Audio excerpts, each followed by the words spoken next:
How should you feed your praying mantis? Let's investigate in this video.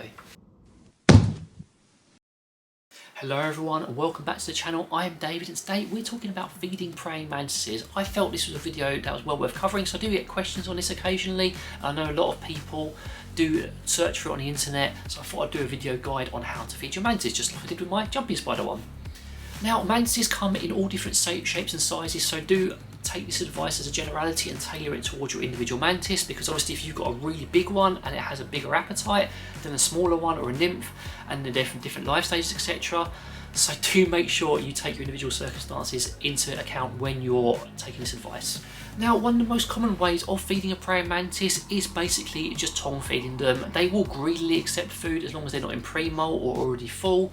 You just literally put the prey pre-killed on tongs, or even still alive because they enjoy that, and just feed them that way. It's probably the easiest way, and it's also the easiest way to maintain control of their diet and make sure they're eating regularly, and so you can keep a regular schedule to maintain their health. It's not always the most enriching way, but it is the most effective way of keeping them healthy by just getting them to take the food, and they will often greedily accept it. The next and common way of feeding a praying mantis is basically just dumping live food in their enclosure. Now, there are a couple of problems with this. If you are feeding them flies or locusts, it's not necessarily much of an issue because those will hop around. They'll go onto the upper elevations where the mantis will be hunting regularly. But if you're putting worms in there or dubias, I wouldn't recommend doing this unless you're putting in a bowl, which I'll talk about a little bit later, because they will burrow down. Your mantis is unlikely to hunt on the ground and they'll never find them. So if you're doing flies like flightless fruit flies when they're little, or the green bottles, blue bottles, or locusts, etc., it's going to be fine. But do be careful with doing it with other burrowing species, because it is rewarding for your mantis to hunt its own prey. It's enriching, I'd argue, but you do have to be commonsensical about how you do it. Now, that's not to say you can't provide them worms or dubias. Ours regularly eat them, well, not regularly, but get them occasionally and enjoy eating them. We tend to tongue feed them, or we put them pre-killed in a bowl. All of our inverts, arboreal inverts, have feeding bowls, and it makes it very convenient to put the food in there. If it's a fly, whatever, it just fly out, crawl out.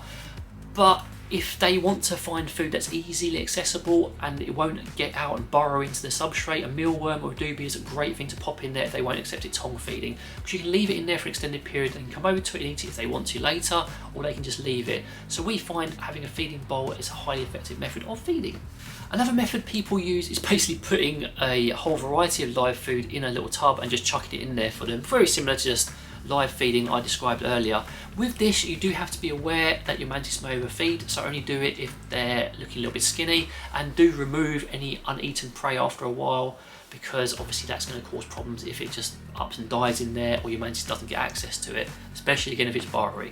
Now, another way you can feed your mantis, and this is the most visually appealing but also approach with a little bit of caution, is feed them outside their enclosure. If you're quite new to mantises, I probably wouldn't recommend this, but if you're not, you can just get them on a nice large branch and you can feed them outside and watch the whole process, or video it if you're doing sort of content creation.